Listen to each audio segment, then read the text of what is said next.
Adelante, doctor. Muy bien, muy buenas noches, doctores. Muy buenas noches a todas las personas que están conectadas ya a esta sesión de clase del día de hoy, a este evento académico que es organizado por la institución CEFOCAP. Mi agradecimiento a todos ustedes, doctores. A cada uno de ustedes somos un total de 103 participantes en estos momentos. Seguramente a medida que vaya avanzando la clase, ustedes se van a conectar más, ¿no? Y de igual forma, a las personas que nos están viendo, la forma de participación de cada uno de ustedes va a ser de dos maneras.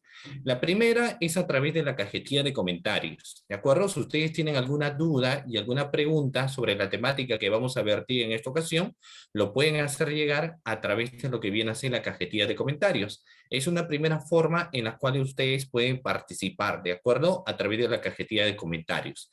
La otra forma de participación será a través de la opción de levantar la mano. Es decir, si alguno de ustedes tiene alguna duda sobre la temática que estamos abordando el día de hoy o comentario sobre el tema que estamos disertando en esta ocasión, entonces también a través de esa opción de levantar la mano pueden realizar su pregunta correspondiente, estimados doctores, ¿de acuerdo? Dicho esto, entonces voy a empezar. La idea de la clase es que no sea solamente un monólogo, sino que ustedes también tengan interacción, ¿de acuerdo? Es decir, yo voy a hablar pautas importantes, pero de igual manera ustedes van a tener participación a través del chat, ¿de acuerdo? Entonces vamos a ver, nosotros tenemos un sistema procesal penal que es conocido como el nuevo Código Procesal Penal del año 2003, ¿no? Se deja de lado el Código de Procedimientos Penales del año 1940, que era conocido como un modelo inquisitivo.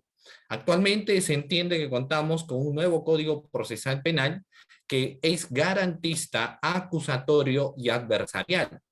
Para entender el garantismo, obviamente tenemos la presencia de un juez, que es el juez de garantías, conocido también como el juez de etapa intermedia, que tiene como objetivo controlar la primera etapa del proceso de investigación y luego de ello tiene otras finalidades en una tercera etapa, ¿no? Entonces, mi primera pregunta sería, doctores, a cada uno de ustedes sobre el proceso común, ¿no? El proceso común, doctores, tiene tres etapas procesales. La pregunta es, ¿cuáles vienen a ser, y hay mucha atención con su código procesal a la mano, cuáles vienen a ser las tres etapas del nuevo Código Procesal Penal, estimados doctores? Pregunta a la clase. ¿Cuáles son las tres etapas del nuevo Código Procesal Penal? Yo de paso lo voy leyendo, voy interactuando con ustedes, voy conociendo su nombre, etcétera, ¿no? Entonces tengo la primera participación de la noche, me dice Marilyn Francesca, la etapa de investigación preparatoria, la etapa intermedia, y tenemos una etapa estelar del sistema procesal penal que viene a ser el juicio oral. Angie me dice, tenemos una etapa de investigación preparatoria, tenemos la etapa intermedia y tenemos la etapa del juicio oral. Edwin, de la misma manera, tiene su participación y me dice, tenemos una etapa de investigación preparatoria, una etapa intermedia y también contamos con una etapa de juzgamiento, nos señala entonces en su participación también el doctor, ¿ya? Vamos a ver quiénes más tienen participación. Vanessa nos dice investigación preparatoria, ya, pero ahí falta una etapa más. Tengo a Dante que me dice investigación preparatoria, etapa intermedia y la etapa de juzgamiento, ¿no? Entonces, si nosotros tenemos en cuenta esos aspectos importantes, vamos a saber que contamos, doctores, con tres etapas de investigación, ¿cierto? Una primera etapa de investigación que he conocido como la investigación preparatoria, que a la vez tiene una subetapa en nuestro sistema procesal penal, que he conocido como la etapa de diligencias preliminares. ¿Cierto, doctores? Entonces tenemos eso. Una primera etapa, la investigación preparatoria, que a la vez tiene una subetapa que es conocido como la etapa de diligencias preliminares. Luego tenemos una etapa que no existía, naturalmente con el Código del año de 1940, pero es propio de nuestro nuevo Código Procesal Penal, ¿cierto? Del año 2004, claro que luego inicia como plan piloto en el Distrito Judicial de Huaura en el año 2006, lo cual crea una etapa que es conocida como la etapa intermedia, ¿cierto? Esta etapa intermedia, doctores, cumple un rol muy importante en nuestro sistema procesal penal, en el sentido, por ejemplo, que tiene como objetivo ir preparando la etapa estelar del proceso penal, ¿no? O sea, ese es el primer objetivo que uno tiene, la preparación de la etapa estelar del juicio oral, ¿no? Y el otro objetivo que se tiene es evitar la existencia de juicios innecesarios, ¿cierto? Ese es el objetivo que tiene también la etapa intermedia.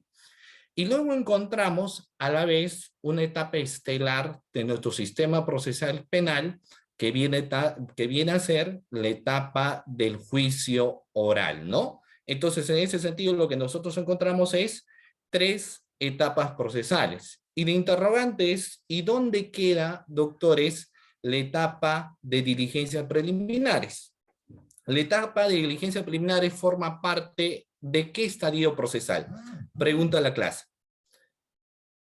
La etapa de diligencia preliminares, estimados doctores, formará parte, muy bien Gladys, una investigación preparatoria, Angie investigación preparatoria, Carmen investigación preparatoria, Jonathan investigación preparatoria, Lisbeth investigación preparatoria. Entonces, en ese sentido, lo que se conoce a esta diligencia preliminares, en primer lugar, es como una subetapa del proceso de investigación, ¿no? Entonces tenemos a las diligencias preliminares, no propiamente como una etapa del sistema procesal penal, sino que la conocemos como una subetapa de este primer estadio procesal que viene a ser la investigación preparatoria, ¿cierto? Y todo ello, doctores, forma parte de lo que hoy en día conocemos como el proceso común, ¿cierto? Tenemos el proceso común.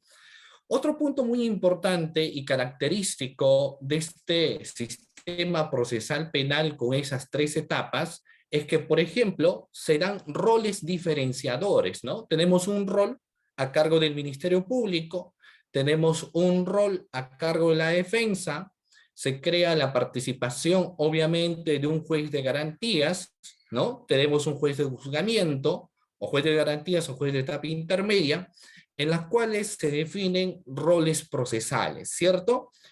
Y dentro de ello, ya que es conocimiento de nosotros también, se crea, por ejemplo, un rol importante sobre quién va a tener la carga de probanza, ¿no? O sea, quién finalmente es el que tiene carga de la prueba. Y doctores, a nivel procesal, ¿a quién se señala que tiene carga de probanza? O sea, ¿quién es el que tiene, durante el desarrollo del proceso de investigación, lo que se entiende la carga de la prueba? Claro, muy bien, Marilyn. Como hablamos, o muy bien, Lisbeth, como hablamos, obviamente, estamos señalando al Ministerio Público, a esta institución, estamos hablando de la Fiscalía, ¿no? Del fiscal. Entonces, al Ministerio Público, por ende, le datan de esa categoría de ser el titular del ejercicio de la acción penal, ¿cierto? O sea, el Ministerio Público es el titular del ejercicio de la acción penal, conduce la investigación y es finalmente quien tiene la carga de la prueba. A nivel de la defensa no tiene la obligación de demostrar la inocencia de su patrocinado, ¿cierto, doctores? ¿Por qué? ¿Qué entendemos cuando hablamos de la inocencia? Miren, ¿la inocencia hay que demostrar procesalmente hablando o es que la inocencia se presume? Otra pregunta que también les traslado a ustedes, estimados doctores. Si hablamos de la presunción de inocencia, ¿no? O sea, procesalmente yo tengo que demostrar que una persona es inocente o es que esta inocencia se entiende que se debe presumir. Muy bien Atilio, muy bien Jorge, muy bien Angie, ¿no? Entonces nosotros señalamos que obviamente la inocencia no cumple, claro, juris tantum, muy bien, Efraín, la inocencia no hay que demostrar. En este caso, quienes se dedican, por ejemplo, al campo de litigio, no están en la obligación de demostrar que una persona es inocente, ¿cierto? ¿Por qué? Porque se entiende que la inocencia se presume. En cambio, respecto a la culpabilidad de una persona, ahí sí la cuestión es diferente porque el hallarle responsable penalmente a alguien hay que tener que demostrar. O sea, si yo sindico a una persona ser autor de un hecho delictivo, no es sencillamente tener que señalarlo, ¿cierto? O sea, no es sencillamente tener que decir tal persona ha robado, tal persona ha matado, tal persona ha cometido determinado delito, ¿cierto? Sino hay que tener a bien de demostrar. Entonces, la famosa carga de probanza, ¿en qué institución recae? O sea, ¿a quién decimos procesalmente que tiene la carga de la prueba? Obviamente nosotros también ya conocemos en ese aspecto que el que va a tener carga de probanza será en este caso el Ministerio Público, ¿no? Entonces es una primera característica también que nosotros encontramos en nuestro sistema procesal penal, los roles diferenciadores existentes. Es decir, que el Ministerio Público tiene la obligación de investigar, es persecutor del delito y para sindicar alguna responsabilidad de carácter penal de algún individuo, de alguna persona, naturalmente tiene que tener cuestiones probatorias para poder señalar determinada sindicación, ¿cierto? Por el otro lado, mencionamos que en el caso del abogado defensor, no existe la obligación de demostrar que tu patrocinado es inocente porque se entiende que la inocencia se presume, ¿no? Ahora, eso no significa, obviamente, que la defensa no podría plantear una tesis demostrativa. Si lo considera necesario, naturalmente podría plantear lo que se entiende como una tesis demostrativa, sino sencillamente hacer observaciones al requerimiento acusatorio fiscal y recurrir naturalmente también a sus medios técnicos de defensa durante el desarrollo del proceso penal, ¿no? Ahora, otro aspecto importante.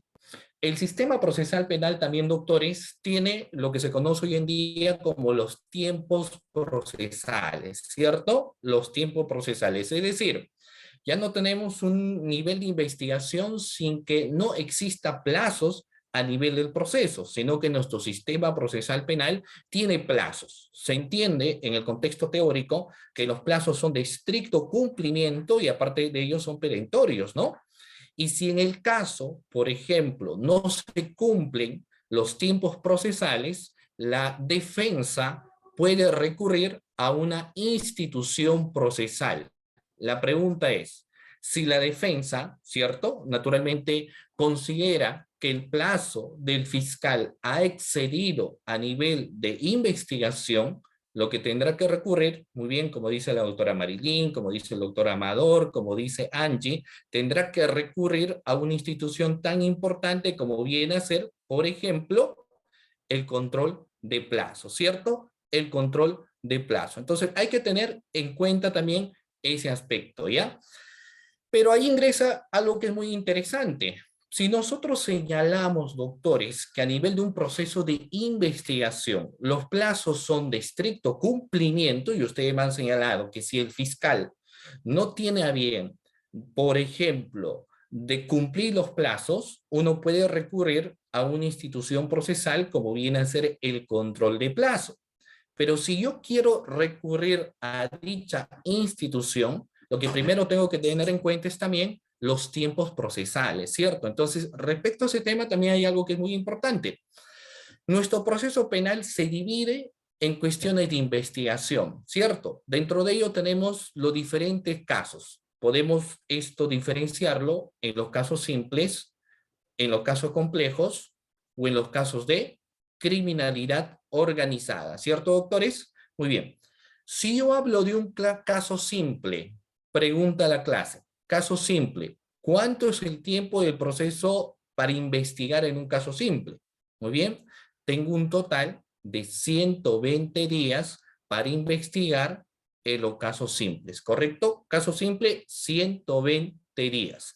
Existe un acuerdo plenario que es de Ancash que me señala que yo puedo ampliar de forma extraordinaria en 30 días más, ¿cierto? Pero por regla del Código Procesal Penal, lo que yo tengo es un total de 120 días para desarrollar una investigación, siempre y cuando en este caso tengamos en cuenta que es el caso simple. Sin embargo, podemos tener casos que por su naturaleza resultan siendo complejos, ¿cierto, doctores? O sea, no todo caso que llega a nivel de la investigación, a nivel de la fiscalía, va a ser entendido como un caso simple, sino que naturalmente podríamos encontrar aquellos casos en los cuales se señala que son complejos por su naturaleza, ¿cierto? Entonces la pregunta es, ¿cuánto es el plazo de una investigación cuando se trata de un caso complejo? Muy bien, yo ustedes lo tengo ahí, doctores, para que ustedes me señalan a través del chat, ¿cierto? Entonces tendré un total de 8 meses para que mi proceso de investigación sea considerado un caso complejo, ¿no? Pero la gran pregunta es, ¿cuándo un caso es declarado complejo? Si me llega una denuncia a nivel del Ministerio Público, ¿yo cómo puedo decir que este caso realmente es complejo? Pregunta a la clase, ¿qué es lo que yo debería encontrar en un proceso de investigación para que yo pueda definir este caso es simple o este caso es complejo? O sea, ¿qué es lo que deberíamos encontrar?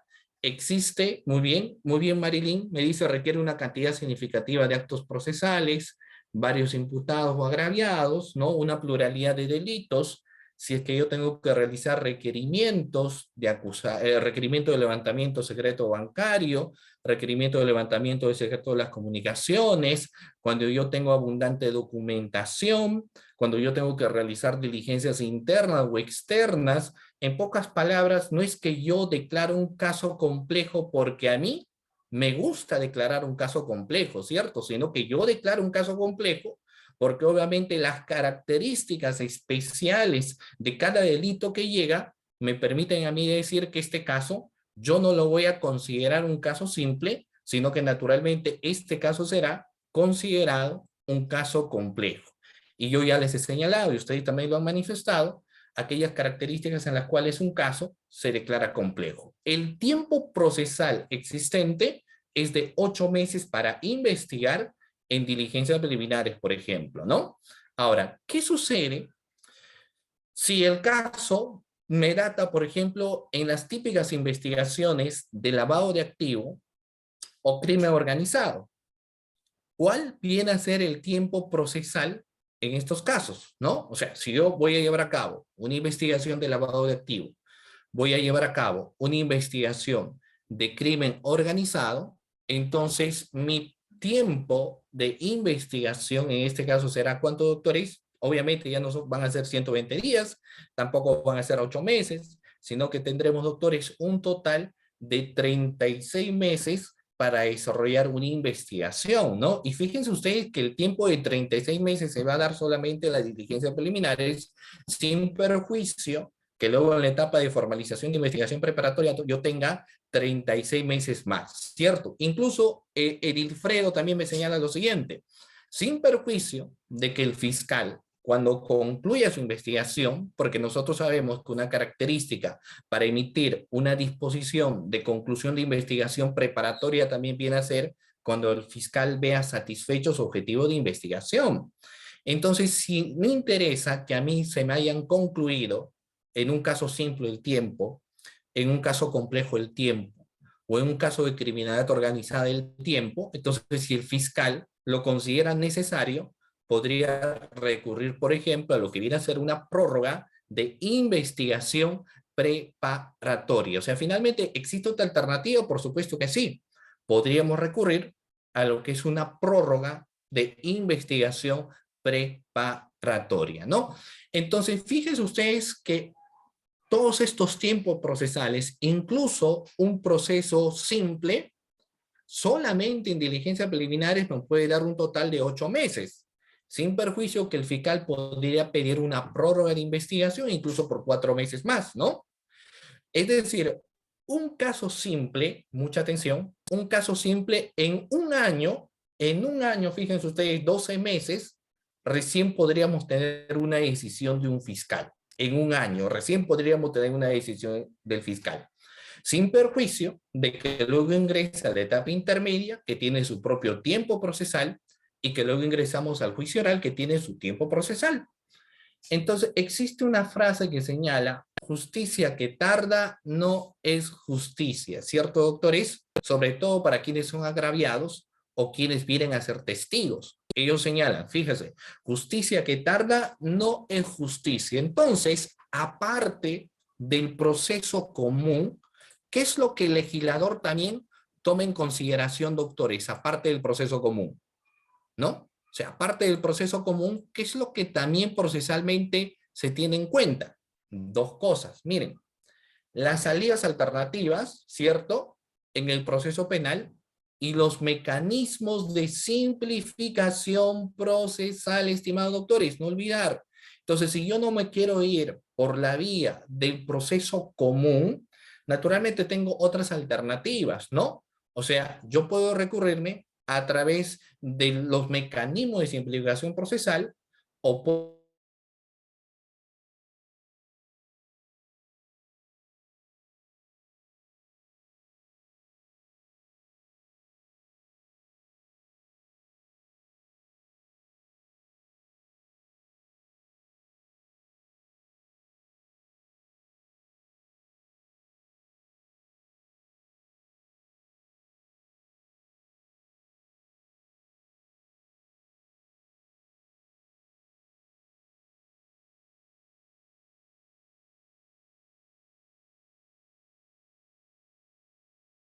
Ya está aquí con nosotros el doctor. A ver, un ratito. Ya está. Doctor.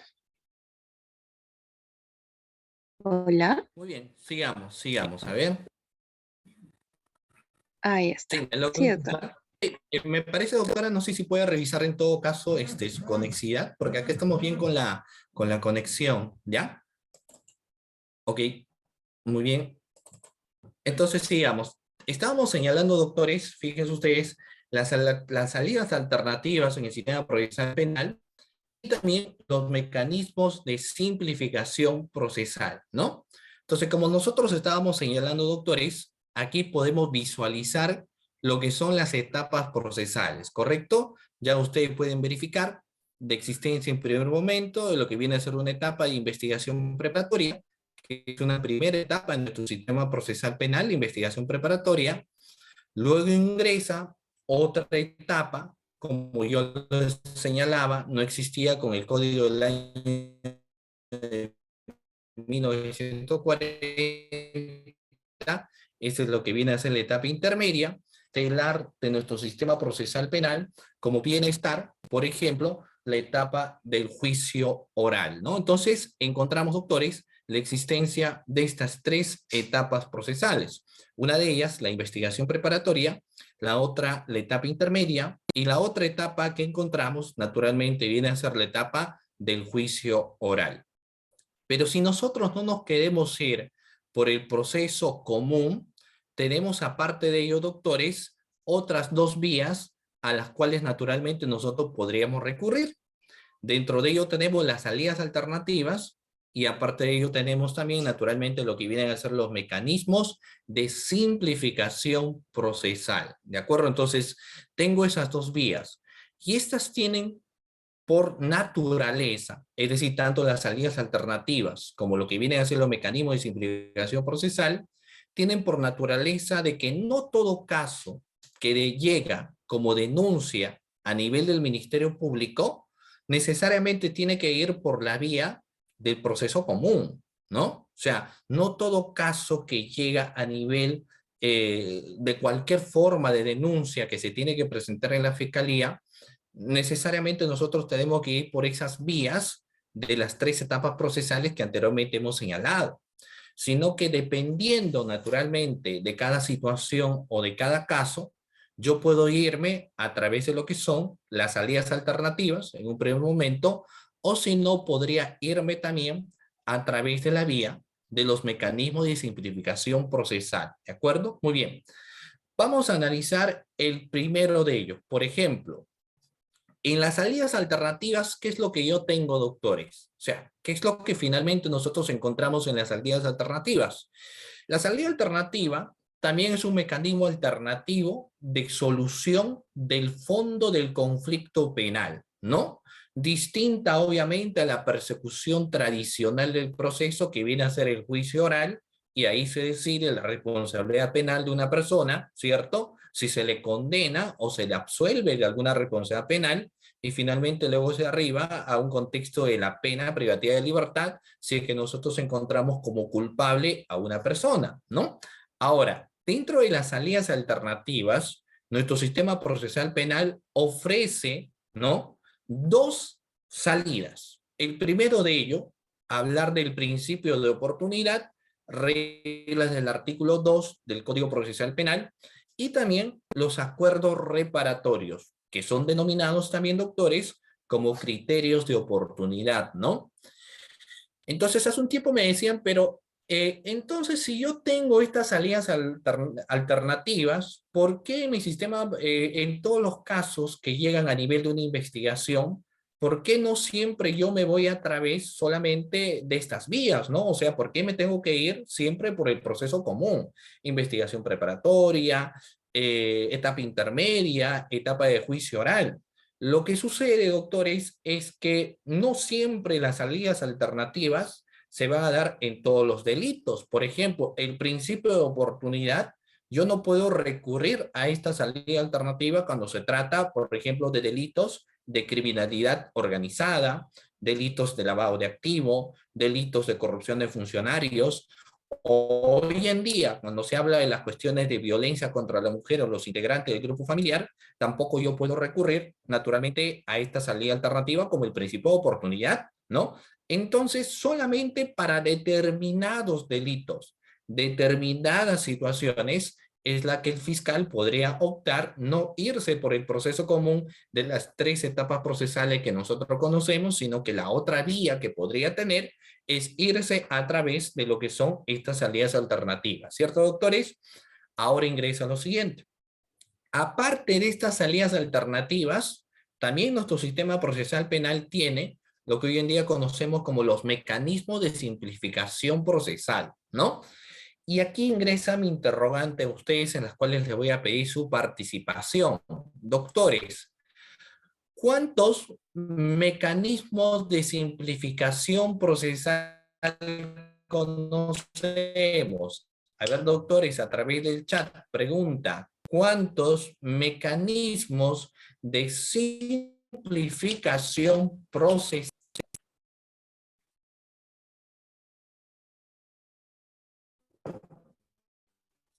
¿Qué mecanismo de simplificación procesal, doctores, nosotros podríamos conocer? Muy bien, la doctora Lisbeth me dice 8, ¿ok? Me dice 8. Vamos a ver si los demás doctores, ¿cuánto nos dice? Edwin me dice 8 también. Perfecto, el doctor Edwin me dice son 8. A ver, vamos a ver los demás qué nos señalan, ¿no? ¿Cuánto tendremos en total? Anthony me dice 8, la otra Vanessa me dice 8, ¿no? Por aquí, me dicen 2. Vamos a ver, Atilio me dice 5. ¿Cuántos mecanismos de simplificación procesal nosotros conocemos? Porque si alguien me preguntara, ¿y cuántas salidas alternativas yo conozco? La respuesta sería 2, ¿cierto? Los acuerdos reparatorios y el principio de oportunidad. Pero si yo señalo cuántos mecanismos de simplificación procesal existen, entonces ya ustedes me han dado la respuesta, vamos a tener un total de 5, ¿cierto? Tenemos 5 mecanismos de simplificación procesal. ¿Cuáles vienen a ser esto, estimados doctores? ¿Cuáles vienen a ser los 5, cierto, mecanismos de simplificación procesal? El primero de ellos, acusación directa, ¿cierto? El proceso inmediato. 2, terminación anticipada. 3, conclusión anticipada de juicio. 4, y colaboración eficaz. ¿De acuerdo? Reitero nuevamente para que no nos olvidemos.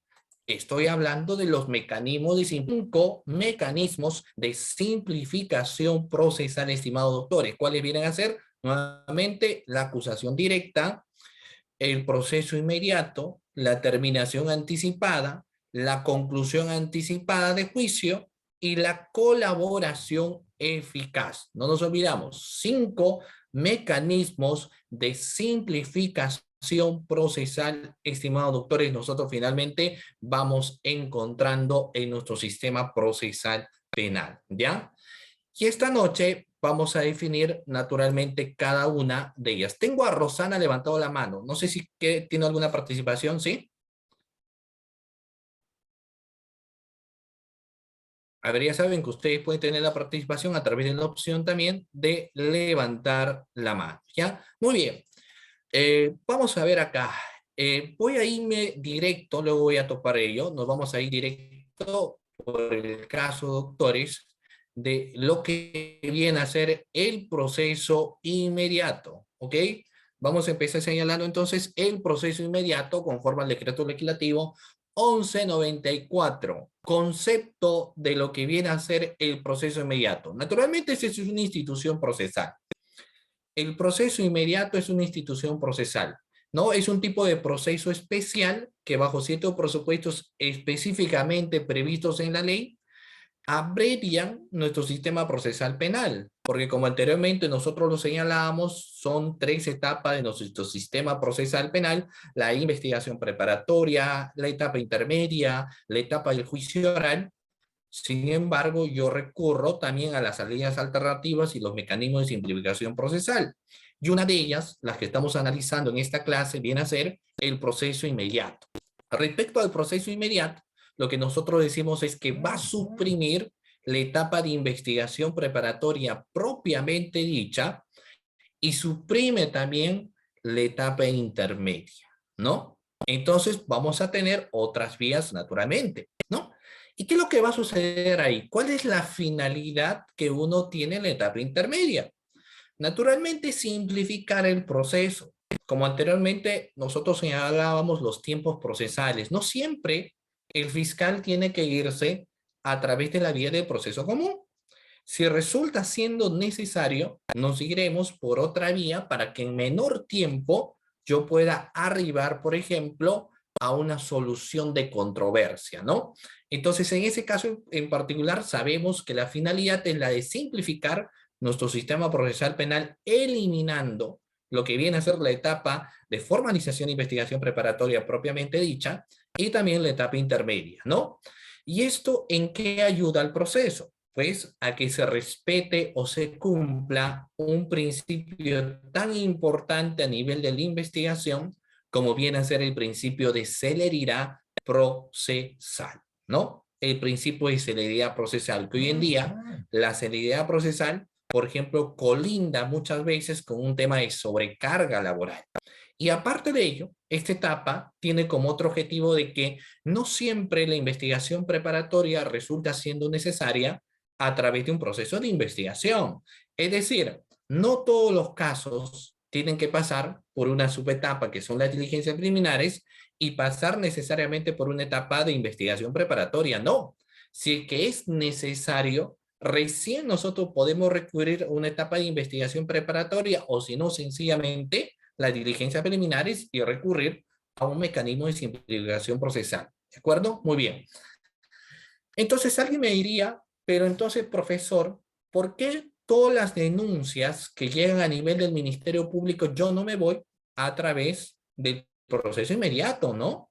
¿Por qué creen ustedes, doctores, que no toda denuncia que llega a nivel del proceso de investigación, ¿cierto? Tengo que irme yo a través del proceso inmediato? ¿Por qué? ¿Por qué no toda denuncia que llega a nivel de la fiscalía, el fiscal dice, ¿sabes qué? Me voy a ir a través del proceso inmediato, ¿no? O sea, ¿por qué no me voy a través de la vía del proceso inmediato?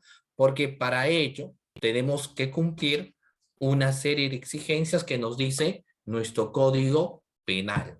Porque si no, fíjense ustedes, toda denuncia que llegaría, toda denuncia que nos iríamos al proceso inmediato.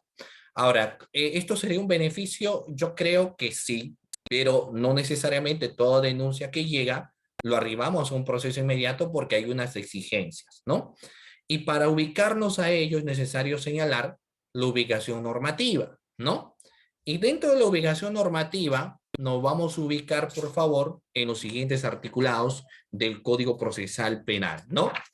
¿Cuáles vienen a ser, doctores, esos artículos que nos hacen mención a nosotros? Lo podemos ver. El artículo 446, el artículo 447 y el artículo 448 del Código Procesal Penal. ¿De acuerdo? Muy bien. Entonces, vamos a ver. Muy bien. Pregunta, ¿quiénes de la clase tiene su código, doctores? A ver, a través de la cajetilla de comentarios me señalan quiénes tienen su código, quiénes están con el código en mano, porque eso es muy importante, obviamente, para un estudiante de derecho o obviamente un abogado. Nosotros nos regimos bajo el principio de legalidad a través de lo que viene a ser el código, ¿no? A ver, tengo a Rosana, levantó la mano, alguien que quiera hacer lectura del artículo 446 del Código Procesal Penal. A ver. Alguien que quiera hacer lectura del artículo 446 del Código Procesal Penal, doctores. Tengo a Carmen Sánchez. No sé si le pueden activar su audio o ella puede activar su audio, por favor. A ver si a través de moderación le pueden activar el audio. ¿Sí? Está activo, doctor. Voy a leer. Ok, muy bien, doctora. Entonces, vayamos a leer el artículo 446 en los supuestos de aplicación. El literal A, B, C va a dar lectura. ¿Ok? Le escucho. Bien. Artículo 446, supuestos de aplicación. El literal A. El imputado ha sido sorprendido y detenido en flagrante delito en cualquier de los supuestos del artículo 259. B. El imputado ha confesado la comisión del delito en los términos del artículo 160. C. Los elementos de convicción acumulados durante las diligencias preliminares y previo interrogatorio del imputado sean evidentes. Muy bien, doctora. Muchísimas gracias. Muchísimas Nada. gracias. No, muchísimas doctora. Muchísimas gracias, doctora. Entonces, bueno, miren, algo bastante importante. Entonces, primero, para que yo pueda recurrir, obviamente, a un mecanismo de simplificación procesal, primero tengo que tener en cuenta en base a las reglas que me dice el artículo 259, ¿no? Porque vamos a ver, miren, cambio la diapositiva, presupuesto para incoar el proceso inmediato. Primero nos señala, primer presupuesto para la incoación del proceso inmediato. La cuestión de la detención. Procesalmente hablamos las cuestiones de flagrante delito. Y el artículo 259 nos dice que la Policía Nacional del Perú detiene sin ningún tipo de mandato judicial, siempre en cuando sorprende a una persona en las cuestiones de flagrante delito, ¿cierto? Las situaciones de flagrancia. ¿Y qué significa flagrancia? Proviene del latín flagrare, ¿no? ¿Y qué significa flagrare? Significa quemar, encender. Entonces, en los contextos teóricos decían que se detiene a una persona en una situación ostentosa, escandalosa, es decir, cuando está cometiendo un hecho delictuoso. Esas son las características del término flagrancia, ¿no? El flagrare. Y mi pregunta a la clase es, doctor, y si ustedes me ayudan, o sea, porque esto va de la mano, y ustedes me siguen en todo caso, porque eso lo encontramos en el artículo 259 del Código Procesal Penal, cuando nos hace mención de los tipos de flagrancia, pregunta, ¿cuántos tipos de flagrancia, doctores, nosotros conocemos? ¿Cuántos tipos de flagrancia conocemos? Vamos, ustedes me ayudan. Muy bien, Marilyn me dice 3, Carmen 3, José 4, Edwin 3, ¿ok? A ver, ¿cuántos tenemos, doctores? ¿Cuántos tipos de flagrancia? Recordemos. Y si alguien tiene una duda y me dice, pero profesor, ¿cuál es la base legal de lo que usted está señalando? Claro, como todo estudiante de Derecho, como todo abogado, nos regimos no en cuestiones subjetivas, ¿no? Sino que tenemos que tener un basamento legal. Reitero, si nosotros tenemos el código a la mano, el artículo 259 nos habla de la detención. Y fíjense ustedes que si bien es cierto, en este articulado no nos señala los tipos de flagrancia, sino nos habla de las situaciones en las cuales se puede dar una detención a persona. Entonces, doctores, fíjense, yo les proyecto la diapositiva, ustedes visualizan la diapositiva, ¿cierto? ¿Cuántos tipos de flagrancia de acuerdo a la diapositiva, doctores, observamos? ¿Cuántos tipos de flagrancia de acuerdo a la diapositiva nosotros observamos? ¿Un total de cuánto? Un total de 4 tipos de flagrante delito. ¿Y cuáles vienen a ser? Ahí lo vemos. La flagrancia stricto sensu o propiamente dicho, ¿de acuerdo? Muy bien. Eh, me dicen acá, Harley me dice, ¿hay diapos en TikTok? No, lo que pasa es que estamos llegando en vivo a través de lo que viene a ser CEFOCAP. Estamos como parte de un diplomado, estamos llevando la clase de un diplomado y a la par pues están ustedes siguiéndonos a través de lo que viene a ser esta transmisión en vivo, ¿no? Entonces, obviamente, quienes forman parte del diplomado, ellos tienen acceso al material de las diapositivas que ya yo voy a hacer llegar a través de la coordinación. Entonces, quienes nos están viendo, obviamente, pueden ustedes visitar la página de la institución CEFOCAP. Entonces, ahí, naturalmente, es parte de este diplomado y los participantes, que son un total ahorita es cerca de 130 participantes a través del Zoom, tendrán acceso a lo que viene a ser estas diapositivas, ¿ya? Muy bien. Entonces, vamos a ver 4 tipos de flagrancia. La flagrancia stricto sensu, ¿de acuerdo? La cuasi flagrancia, 2, la flagrancia por identificación inmediata, y la otra es la presunción de flagrancia por evidencia o inferencia, es decir, encontramos 4 tipos de flagrancia.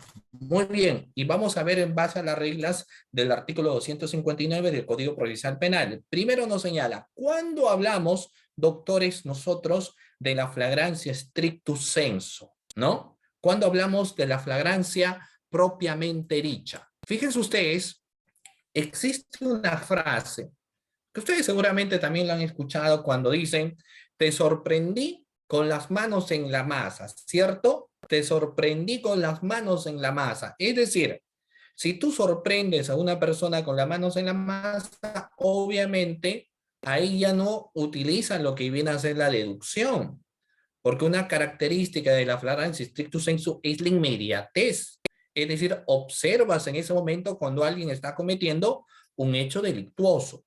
En base a las reglas del artículo 259 del Código Procesal Penal respecto a la detención, nos señala en su numeral 1 que el efectivo policial podrá detener a una persona cuando es descubierto al momento de realizar un hecho delictivo. Es decir, cuando la policía, por ejemplo, observa que sujeto A dispara a sujeto B, observan, es decir, la inmediación, eso será considerado una flagrancia stricto sensu, ¿no? Cuando sorprendemos a alguien cometiendo un hecho delictivo.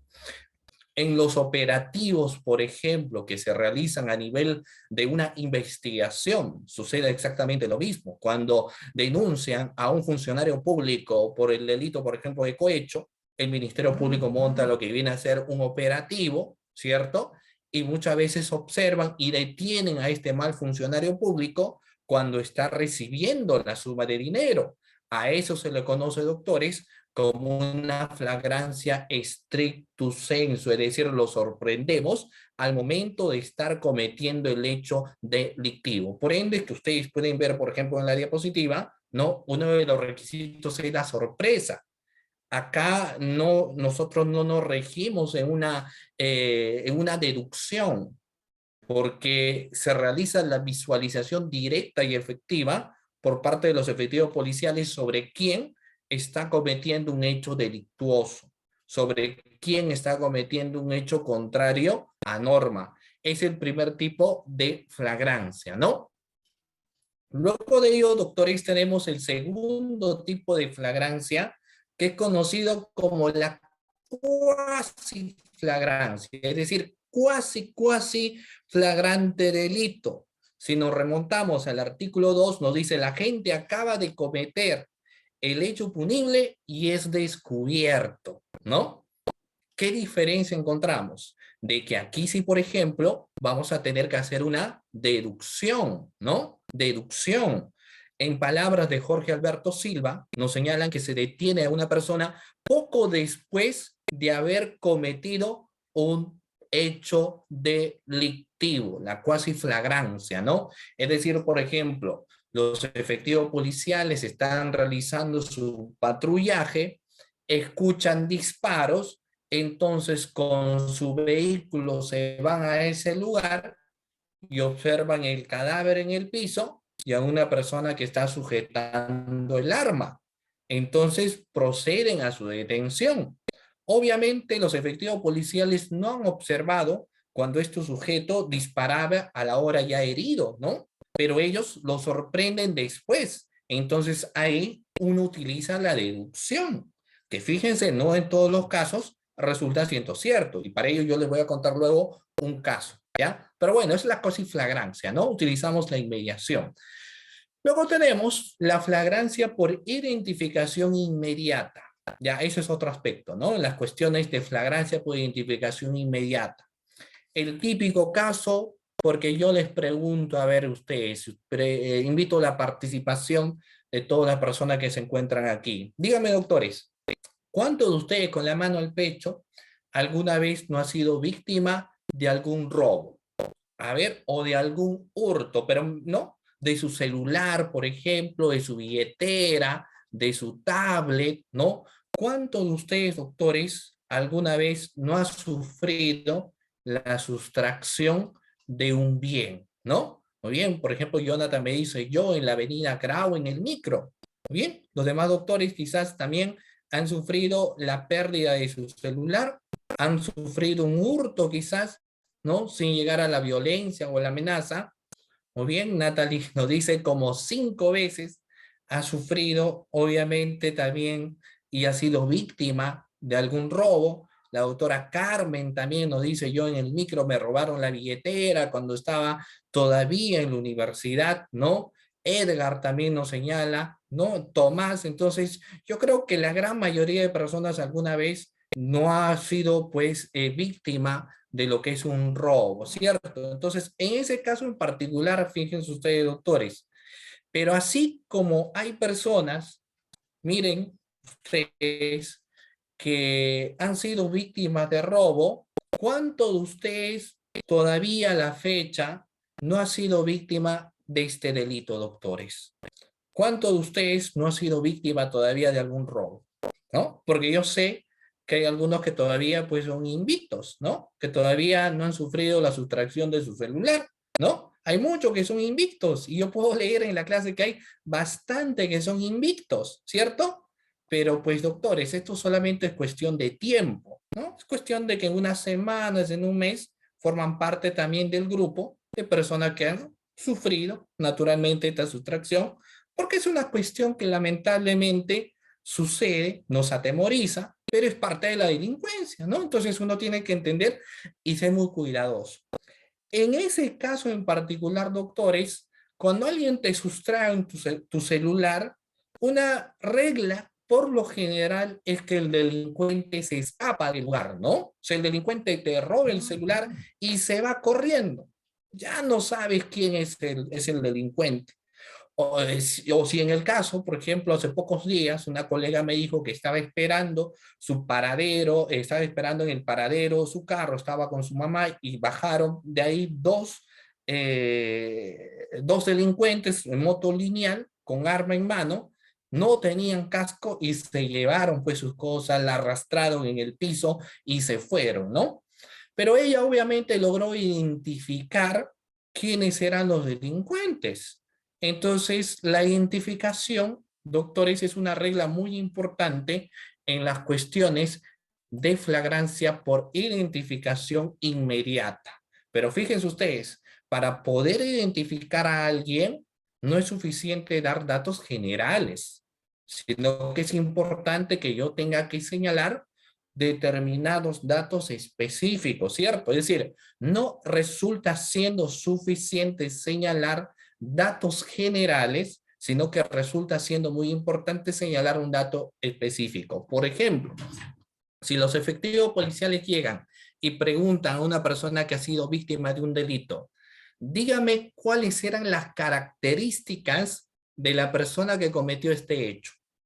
Y la víctima dice, quien me robó el celular es una persona que mide 1,69 m, con textura delgada y es trigueño, ¿ya? Esos son los datos que me da. 1,70 m, delgado y trigueño. La pregunta es, esos datos que me da la persona de este presunto autor del hecho delictivo, ¿será suficiente, doctores, para que yo pueda identificarlo? ¿Esos datos 1,70 m? Obviamente no, ¿cierto? O sea, porque imagínate cuántas personas con esas características podríamos encontrar. Bastante. Entonces, en las reglas de una identificación inmediata está el hecho de que me tienen que decir algún dato más, ¿cierto? Es decir, tendrían que decirme si tiene una cicatriz, tendrían que decirme si tiene un corte, si tiene una quemadura, o sea, un dato diferenciador para que podamos dar con la ubicación de este individuo, ¿no? Eso es algo importante. Ahora, obviamente, en el caso de la flagrancia por identificación inmediata, no solamente es darme los datos de quién es o qué características tiene, sino que también resulta siendo importante, y esto es una cuestión que a veces uno lo encuentra, que cuando se comete un hecho delictuoso, ninguna persona quiere ingresar para hacer algo porque tienes temor. Sin embargo, hoy en día graban y esas grabaciones resultan siendo muy importantes para dar con el paradero del presunto autor del hecho delictivo. Entonces, en la flagrancia por identificación inmediata puedo tener dos cosas. Los datos en característica que me dan del presunto autor del hecho delictivo, es decir, cuáles son sus características de esta persona, esa es una primera situación.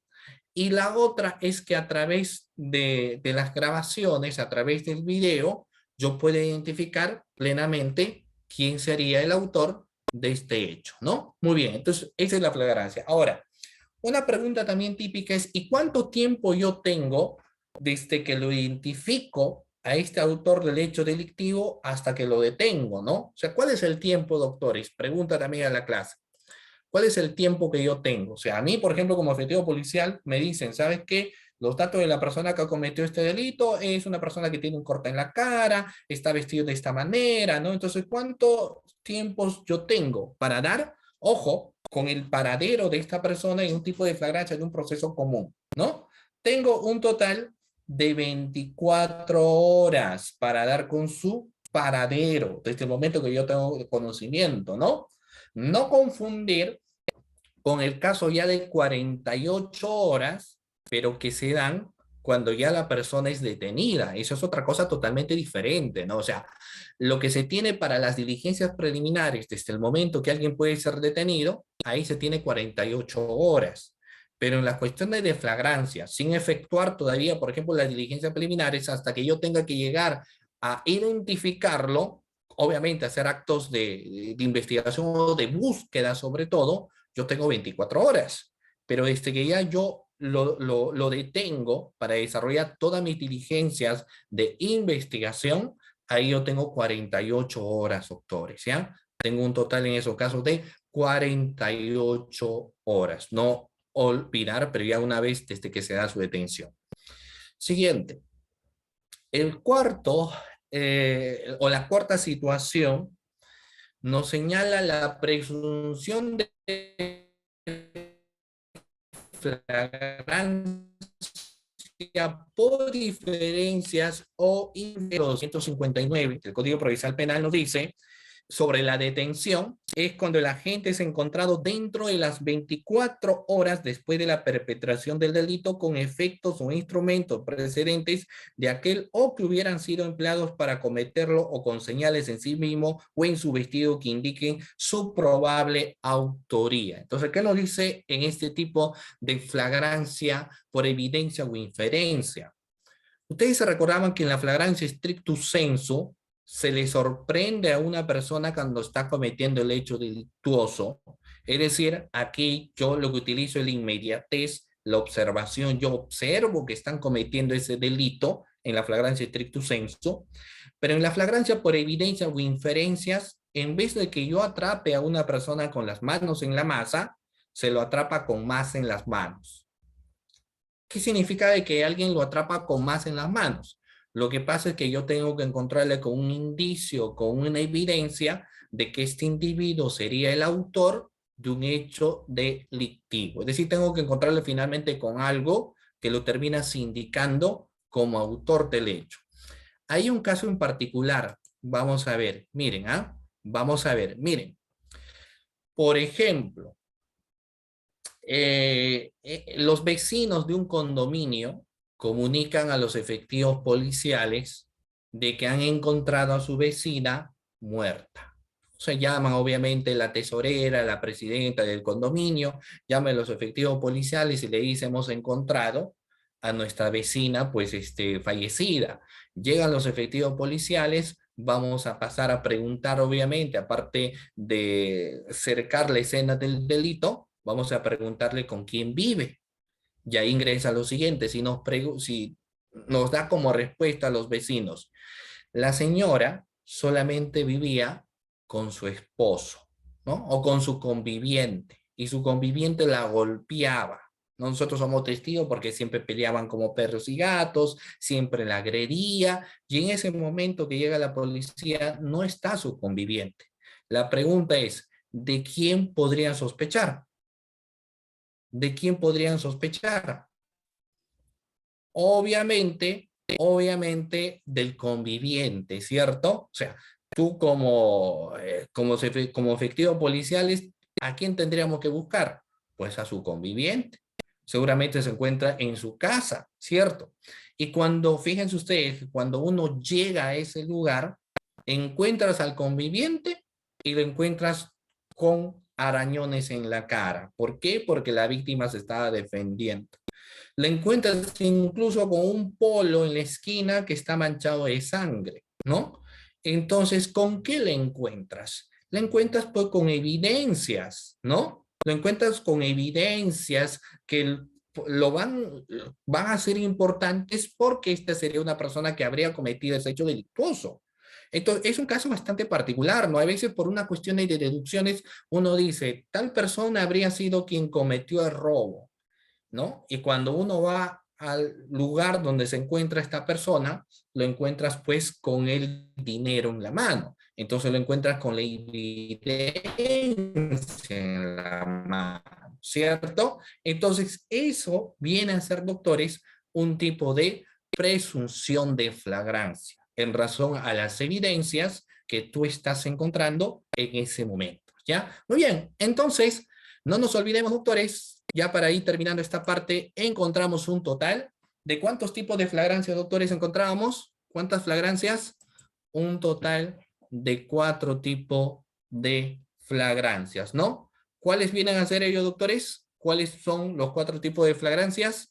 A ver, rápidamente, hemos estado revisando cuáles eran los 4 tipos de flagrancia. La flagrancia stricto sensu, cuando sorprendemos a la persona con las manos en la masa. ¿Cuál era el siguiente? La cuasiflagrancia, ¿cierto? Cuando tenemos que utilizar nosotros lo que viene a ser una indicación. ¿Cuál es el otro? Muy bien. La flagrancia por identificación inmediata. ¿Cuál es el otro? La flagrancia por evidencia, o encontramos un total de 4 tipos de flagrancia. Y fíjense ustedes que esto es solamente en el primer caso de la detención de una persona en situaciones de flagrante delito, ¿no? Muy bien. Y si nosotros encontramos esa primera cuestión de flagrancia, podemos incoar lo que se llama un proceso inmediato. Muy bien. Luego tenemos otro presupuesto para las cuestiones de delincuación del proceso inmediato, es la confesión del imputado. Lo otro que encontramos, doctores, nosotros es lo que viene a ser la confesión del imputado en base a las reglas del artículo 160 del Código Procesal Penal. Muy bien. Pregunta, ¿quién ustedes de la clase, doctores, quiere hacer lectura del artículo 160 del Código Procesal Penal? ¿Quién me dice yo? Muy bien. A ver, voluntarios para hacer lectura del artículo 160 del Código Procesal Penal. Bueno, por acá tengo a Madeleine, me dice yo, Rosy me dice yo, pero lo que pasa es que ellos no están en el Zoom, ¿ya? Tomás, muy bien, Tomás. A ver, no sé si puedes activar tu audio, Tomás. A ver, si podemos habilitar a Tomás, por favor. Muy bien, a ver. Te escucho, Tomás, o alguien más, por ejemplo. Muy bien, adelante, tengo a Tilio. Adelante, Atilio. Activa tu audio. ¿Sí? Tengo a Atilio, levantó la mano, a ver, ¿sí? Adelante, si pueden ayudarme, por favor, a activar el audio de Atilio, ¿sí?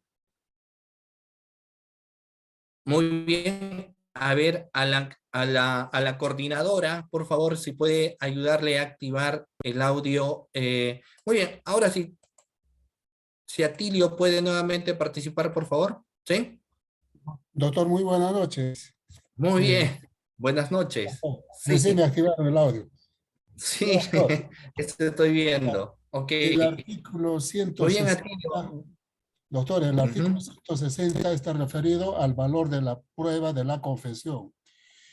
El numeral 1 refiere la confesión para ser tal debe consistir en la admisión de los cargos o imputación formulada en su contra por el imputado. Numeral 2, solo tendrá valor probatorio cuando, inciso A, esté debidamente corroborado por otro u otros elementos de convicción. B, sea prestada libremente y en estado normal de las facultades psíquicas. Y C, sea prestada ante el juez o el fiscal en presencia de su abogado. Eso es lo que establece el artículo 160, doctor. Muy bien, muchísimas gracias, doctor, por su participación. ¿Ya? Entonces, obviamente, para recurrir a la otra institución de lo que es el proceso inmediato, aparte de las cuestiones de flagrante delito, también tenemos el contexto de la confesión, ¿cierto? Y si hablamos de confesión, vamos a regirnos en base a las reglas del artículo 160 del Código Procesal Penal, ¿no? Lo que viene a ser la confesión. Así que lo que nos están viendo, etcétera, si tenemos el código en la mano, el artículo 160 del Código Procesal Penal, nos habla sobre el tema de la confesión. Pero ahí vamos a ver cuándo, o porque no es que alguien diga yo voy a confesar sencillamente ser autor de un hecho delictivo. Es decir, no es suficiente si a ti te investigan por robo, por hurto, por un delito contra la administración pública, cohecho, concusión, por mencionar algunos. Primero hay que tener viene a ser el requisito de admisión o de procedencia para que tú puedas recurrir a la confesión. El primero de ellos es que tú aceptes tu responsabilidad.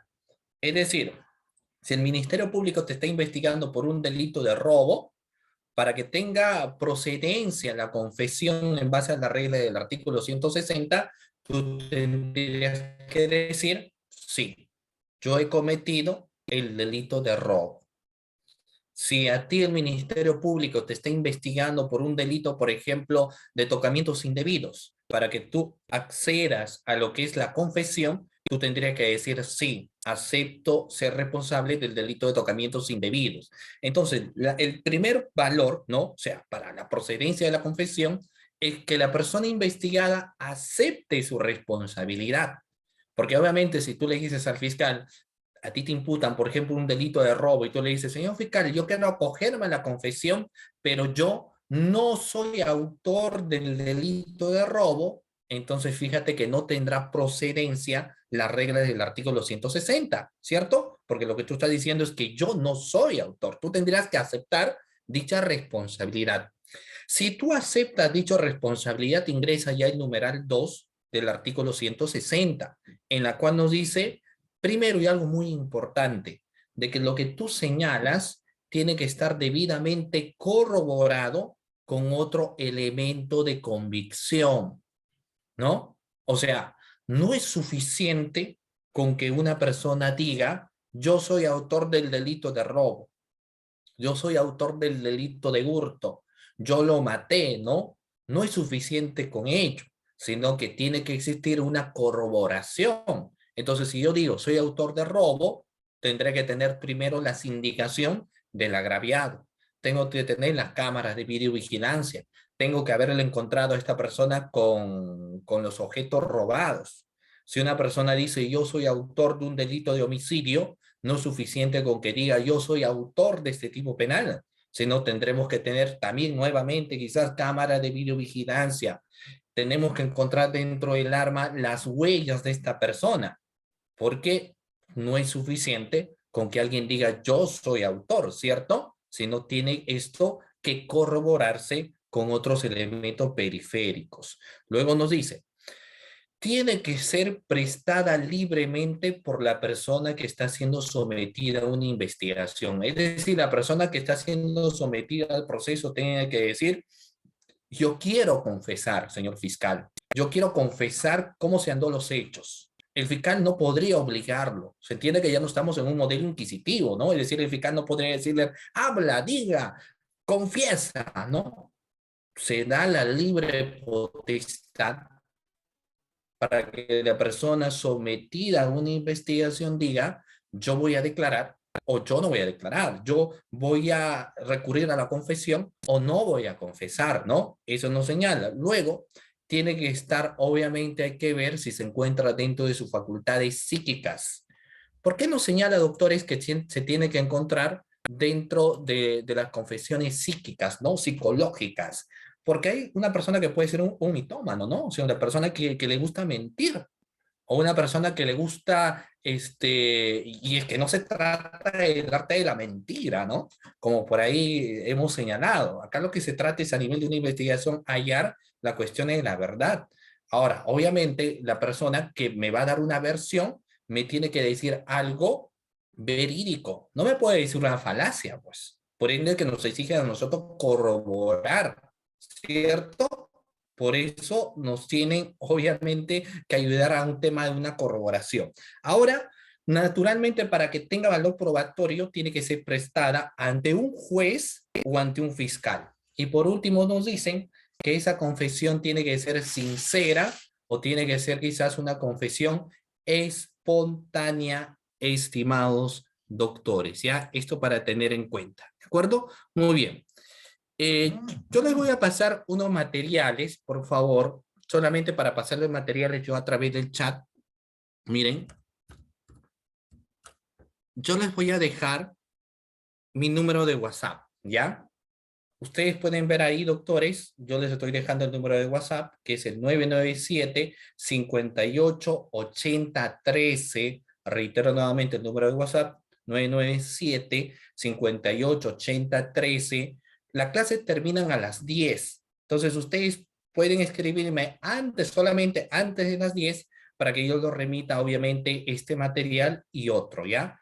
Pero, obviamente, el plazo es hasta antes de las 10. Solamente me dicen, profesor, quiero mis diapositivas del proceso inmediato. Solamente me dicen así, profesor, quiero mi diapositiva del proceso inmediato. 997-588013 y te enviamos la diapositiva. Solamente profesor o profe, ¿no? O Sergio, si deseas. No, no me digas doctor, todavía no soy doctor. Entonces me dicen los materiales de la sesión de clase del día de hoy. ¿Ok? Muy bien. Ya luego, a las 10 vamos a empezar obviamente con lo que viene a ser las preguntas, ¿no? O sea, vamos a empezar con lo que vienen a ser, doctores, la ronda de preguntas por parte de ustedes, ¿ya? Muy bien. Luego, el otro elemento que nos señalan, doctores, es cuando los elementos de convicción que yo tengo sean suficientes. O sea, lo otro es cuando yo cuento con los elementos de convicción suficientes. Entonces, naturalmente, en ese caso en particular también puedo incoar un proceso inmediato, ¿no? Entonces, solamente hasta ahí para que no nos gane el tiempo, ¿no? Entonces, las reglas de este articulado, que yo lo menciono, ¿cierto? El 446 en el proceso inmediato, es lo que me hace mención a los supuestos de aplicación, ¿no? Los supuestos de aplicación, ¿ya? Muy bien, en el proceso inmediato. Ahora, obviamente, luego, el 447 ya me habla de la audiencia única en ecuación del proceso inmediato, pero eso sí, solamente en las cuestiones de los casos de flagrante delito, y el artículo 448 del Código Procesal Penal me habla de la audiencia única de incoación del proceso inmediato, estimados doctores, ¿de acuerdo? Muy bien. Voy a dejar ello por tema de tiempo y me voy a ir rápidamente, doctores. A ver, un momento, me voy a ir aquí. No, no me voy a ir a la conclusión anticipada de juicio. A ver, acá hay un tema, pero un momento. Ya.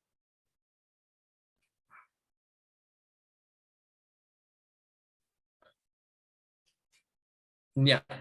A ver, voy a irme a lo que viene a ser también otro mecanismo de simplificación procesal, doctores, que viene a ser la conclusión anticipada de juicio, ¿ok?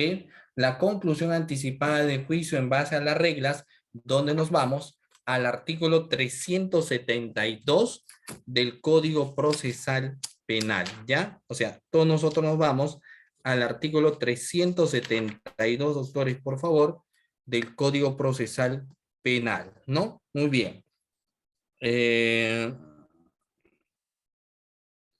Muy bien.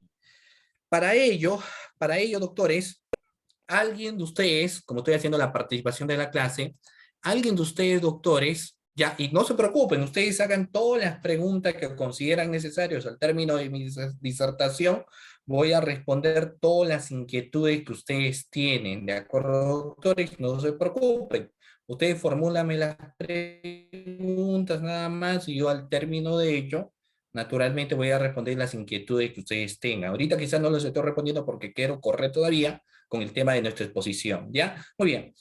¿Alguno de ustedes, doctores, que quiera hacer lectura del artículo 372 del Código Procesal Penal? ¿Quién me dice yo? A ver, ¿alguno de ustedes levanta la mano, doctores? 372, o si no en el chat, por favor, me dicen yo. ¿Quién quiere hacer lectura? A ver, tengo a Daniel Evangelista, ¿no? A ver, si me puedan ayudar a activar su Sí, doctor, audio. buenas noches. ¿Me escucha? Sí, sí, doctora. Está en el artículo 372, ¿sí? Ya. A ver, nuevamente voy a solicitar reactivar, ¿ya? Sí, doctora. De Sí, lectura, doctora. Sí. la posición del acusado y conclusión anticipada del juicio. Ujú. Bien, el juez, después de haber instruido de sus derechos al acusado, le preguntará si admite ser autor o partícipe del delito, materia de acusación y responsable de la reparación civil. Ya, bueno, perfecto. Ese es el numeral 1. Pero respecto a la conclusión anticipada del juicio, por favor, doctora, si hace lectura del numeral 2 del artículo 372. ¿Ya? Sí, Ujú. si el acusado, previa consulta con su abogado defensor, responde afirmativamente, el juez declarará la conclusión del juicio. Antes de responder, el acusado también podrá solicitar por sí o a través de su abogado conferenciar previamente con el fiscal para llegar a un acuerdo sobre la pena, para cuyo efecto se suspenderá por breve término. La sentencia se dictará en esa misma sesión o en la siguiente, que no podrá postergarse por más de 48 horas, bajo sanción de nulidad del juicio. La reducción de la pena no procede en el delito previsto en el artículo 108b y en los delitos previstos en el libro segundo, capítulo 1, artículos 153, 153A, 153B, 153C, D, E, F, G, H, I, J y capítulos 10, 12 del Código Penal. ¿Se me Muy bien. escuchó, doctor? Sí, por supuesto, doctora. Muy bien, muchas gracias. Entonces, esto me permite pues señalar algunas cuestiones, ¿no? Primero, marcar, como ustedes saben, el juicio oral. El juicio oral es conocido como la etapa estelar de nuestro sistema procesal penal y se rige en base a una serie de principios. Doctores, si ustedes me ayudan, ¿cuáles vienen a ser los principios que rigen la etapa estelar del sistema procesal penal, doctores? Son un total, fíjense ustedes, de 4 principios, ¿no? No son los únicos, pero son en todo caso los que más se estudia a nivel del estadio del juicio oral. ¿Cuáles vendrán a ser? El principio fundamental, el principio estelar del nuevo Código Procesal Penal, que viene a ser la oralidad. Primer principio. ¿Qué otro principio aparte de la oralidad podemos encontrar? El principio de controversia, ¿no? El principio que genera debate, es decir, estamos hablando del principio de contradicción, ¿no? Luego vamos a encontrar un principio donde se analiza del observar de los sujetos procesales, ¿no? Por parte del juez hablo de la inmediación.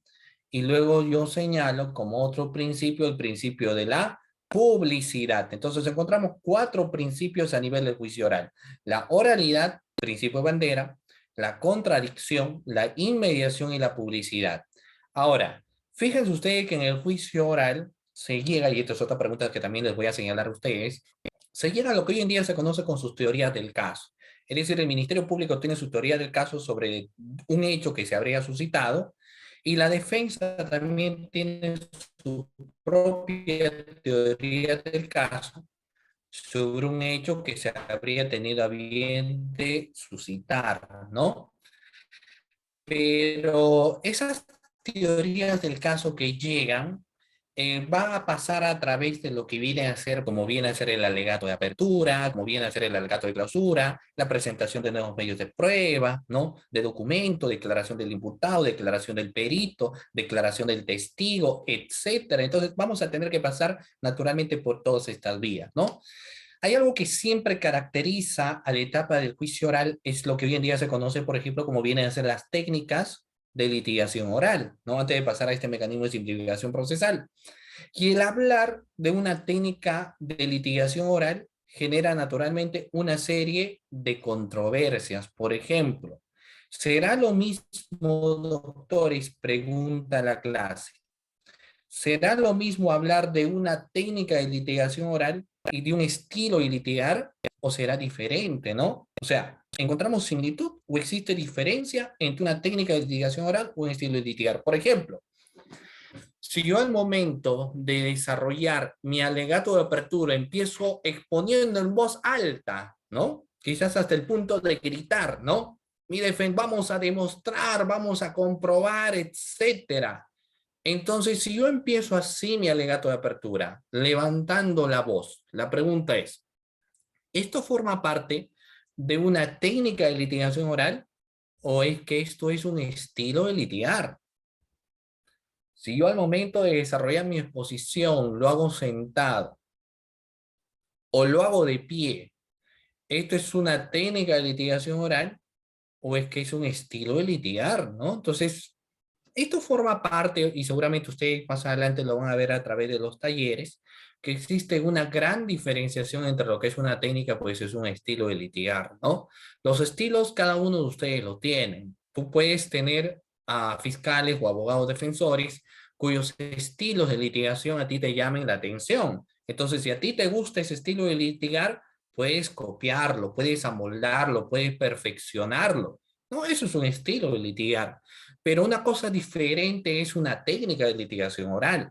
Ahí lo que vamos a ver es el conocimiento de estructuras de la elaboración de un alegato de apertura, un alegato de clausura, la forma de introducción de prueba demostrativa, etcétera. Entonces, las cuestiones de técnicas son, incluso las formas de utilizar las objeciones, forman parte de una técnica, ¿no? Cada quien tiene su estilo, pero a menudo, a veces, se suele confundir entre lo que es un estilo de litigar con lo que viene a ser una técnica de litigación oral. Pero bueno, fíjense ustedes que dejando eso de lado, ¿no? Sin embargo, quería comentar.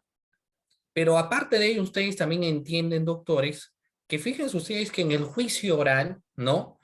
Incluso uno no necesariamente se va por todas esas vías del juicio oral, alegato de apertura, interrogatorio, contrainterrogatorio, declaración del imputado, declaración del testigo, no necesariamente nos vamos a ir por todas esas vías, sino que después, y así nos dice el numeral 2 del artículo 372 del Código Procesal Penal, que después de haberse dado el plano de la exposición del alegato de apertura, se invita al acusado para que éste reconozca si es culpable o no es culpable de la comisión de un hecho delictivo, ¿cierto? O sea, tenga que aceptar si es culpable o no es culpable de un hecho delictivo.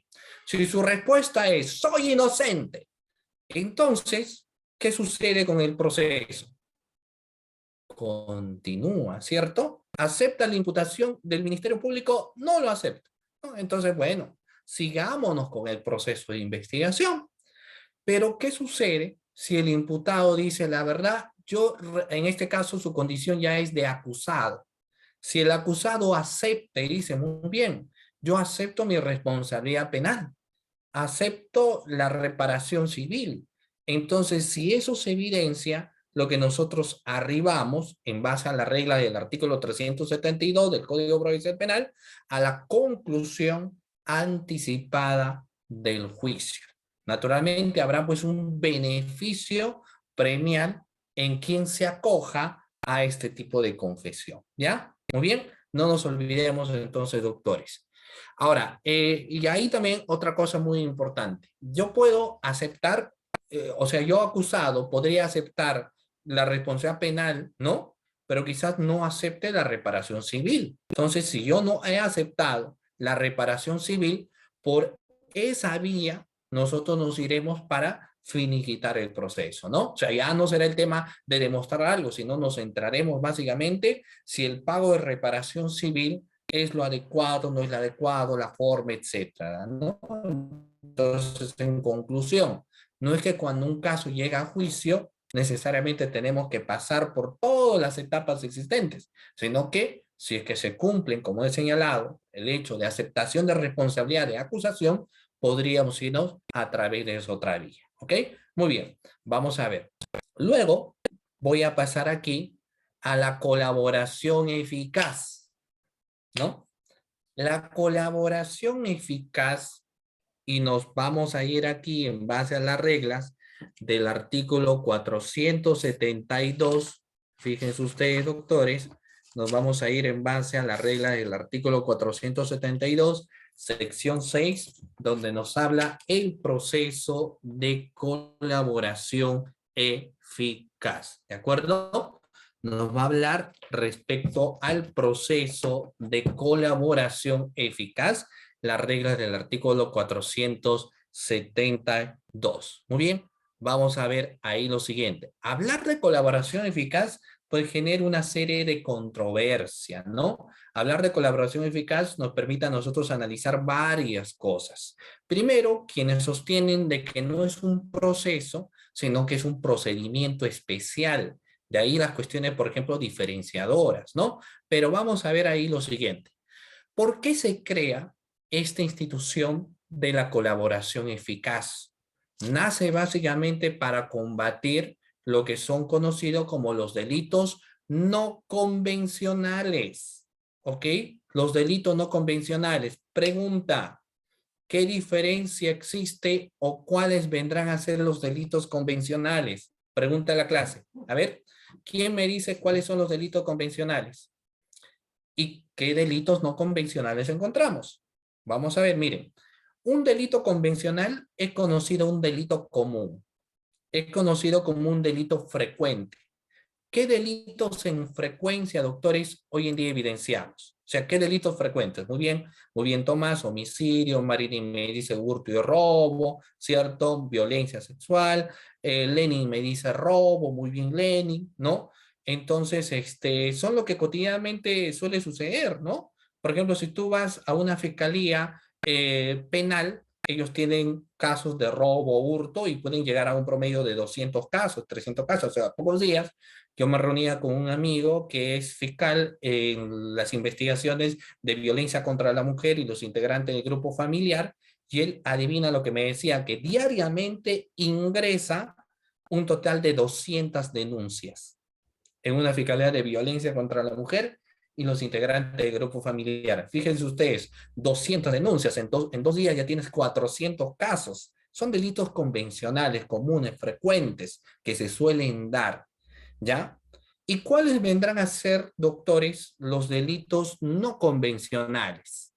Un delito no convencional, doctores, es un delito no frecuente, ¿no? Así se le suele denominar. ¿Y qué delito no frecuente encontraremos, doctores?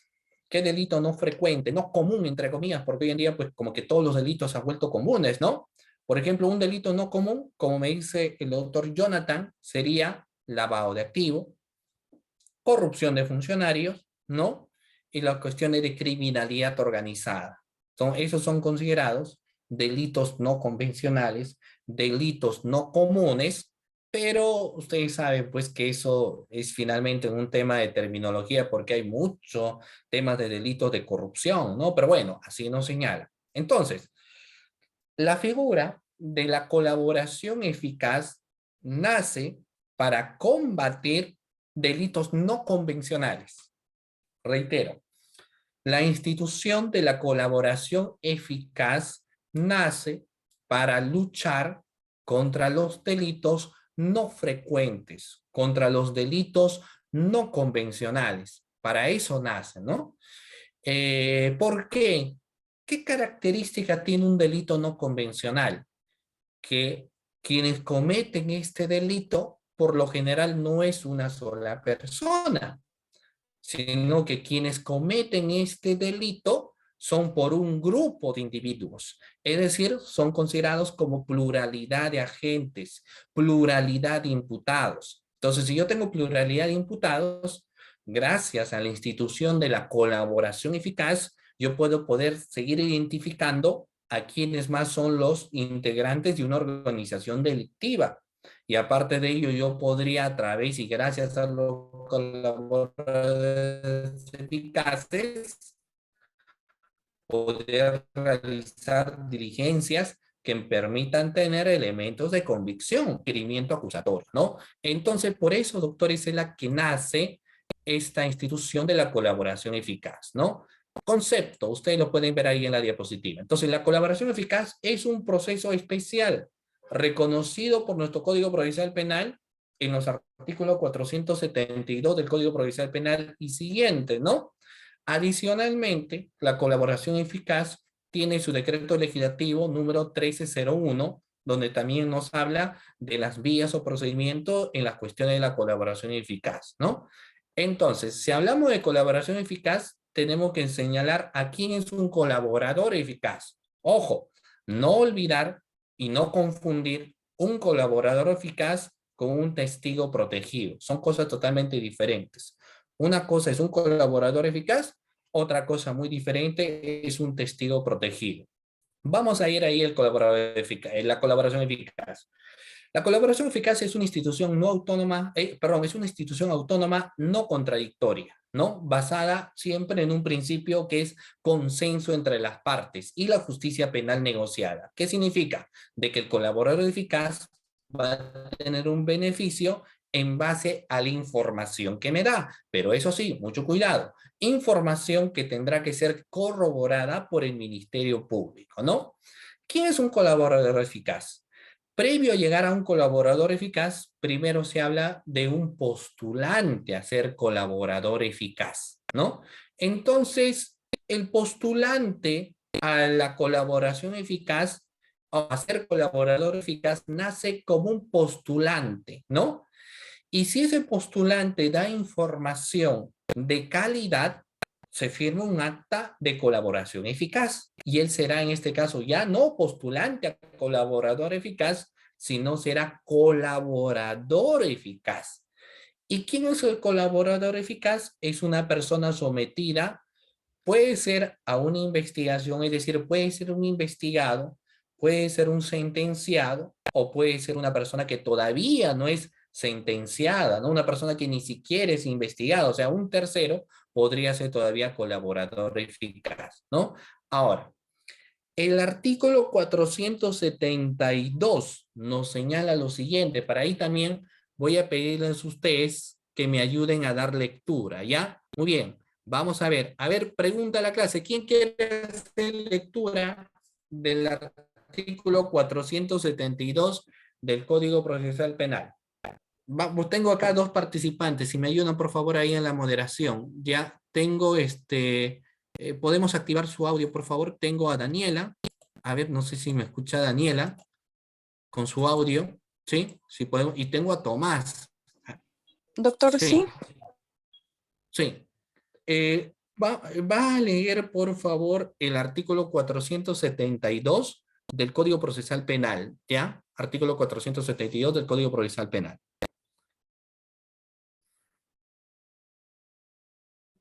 Numeral 1, que es la que nos habla de la solicitud, ¿ok? ¿Sí? ¿Se ubicó?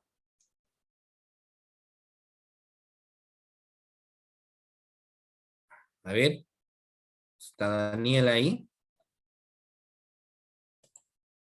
A ver, Mientras que me parece recupera su audio y Daniela, ¿alguien más había levantado su mano para poder hacer lectura? ¿Sí? ¿Algún otro voluntario que quiera hacer lectura, doctores? A ver, a través del chat, ¿quién me dice yo? A ver. Sí. Ok. A ver, adelante.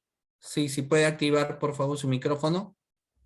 Tengo acá a Amador, a Victoria, ¿no? A ver. Adelante. Amador y Jenny, a ver si la moderadora me ayuda en ese aspecto, por favor. ¿Sí? ¿Podemos activar su micrófono? Sí, Eh, Buenas noches, ¿se me puede escuchar? sí, lo escucho bien, fuerte y claro. Ok, artículo 472, solicitud. Em, Inciso 1. El fiscal está facultado a promover o recibir solicitudes de colaboración eficaz y, en su caso, cuando se planteen verbalmente, a levantar las actas correspondientes, a fin de iniciar el procedimiento de corroboración y, si corresponde, a suscribir el acuerdo de beneficios y colaboración con persona natural o jurídica que se encuentre o no sometida a un proceso penal, así como con quien ha sido sentenciado en virtud de la colaboración que preste a las autoridades para la eficacia de la justicia penal. Inciso 2. El fiscal requerirá a los órganos fiscales y judiciales y mediante comunicación reservada copia certificada o información acerca de los cargos imputados al solicitante. Los órganos requeridos, sin trámite alguno y reservadamente, remitirán a la Fiscalía requiriente la cita de información. Inciso 3. El proceso especial de colaboración eficaz es autónomo y puede comprender información de interés para una o varias investigaciones a cargo de otros fiscales. La Fiscalía de la Nación dictará las instrucciones en relación a la forma en que dicha información debe ser compartida. La sentencia de colaboración eficaz es oponible a todos los procesos que se detallan en el acuerdo de beneficios y colaboración. E inciso 4. Es necesario que el solicitante acepte o, en todo caso, no contradiga la totalidad o por lo menos alguno de los cargos que se le atribuyen. No comprende el procedimiento de colaboración eficaz aquellos cargos que el solicitante o sindicado no acepte, en cuyo caso se estará a lo que se decida en la investigación preliminar o en el proceso penal correspondiente. Ok, muy bien, doctora, muchísimas gracias por su participación. Entonces, bueno, vamos a resumir ello con lo siguiente. La regla del artículo 472 del Código Procesal Penal, ¿no? Para quienes nos están viendo, hay un libro bastante interesante que es de Institución Pacífico. El título es El proceso penal especial de colaboración eficaz, ¿no? En realidad hay bastantes libros concernientes a esta institución de la colaboración eficaz, pero esto tiene en particular algunos datos importantes, porque quien lo redacta es obviamente, en este caso, un fiscal. Entonces, ustedes saben que, bueno, de una u otra manera, las ópticas son diferenciadoras, ¿no? Entre quién es fiscal y quién es, por ejemplo, abogado litigante. Entonces, este libro, el proceso penal especial de colaboración eficaz, es escrito pues por un fiscal. Entonces hay una óptica del por qué recurrimos a esta institución.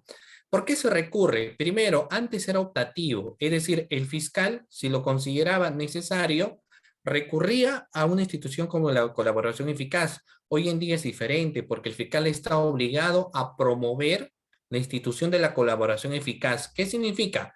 De que acá el fiscal no es sencillamente quien va a señalar, bueno, voy a esperar que el investigado diga, yo quiero ser postulante a colaborador eficaz, o el sentenciado diga, yo voy a ser postulante a colaborador eficaz. No, sino que ahora el fiscal va a promover, ¿no? Obviamente, si es una justicia penal negociada, quienes van a ser postulantes a colaboradores eficaces tendrán un beneficio con la reducción de su pena, ¿no?